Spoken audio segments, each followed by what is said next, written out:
የተተበተበው ሰንሰለት አስፈሪው የህይወት ጨለማ በድንገት ጠፋ ግፍፍ አለ። ከሰማይ አንድ ድምፅ ሰማ ሲተማመንብኝ ሲመካ ሲላቶጣም ፍጹም ከእጆቼ የጌታዬ ፍቅር ማረከኝ።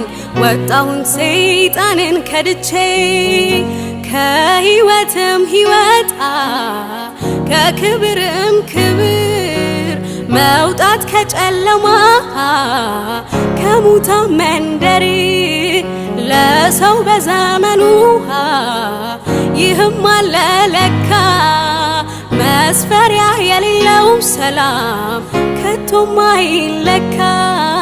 ንገሩልኝ መርዶ ለዚያ ለጠላቴ ወጥመዱ ተሰብሮ ማምለጥ መፈታቴ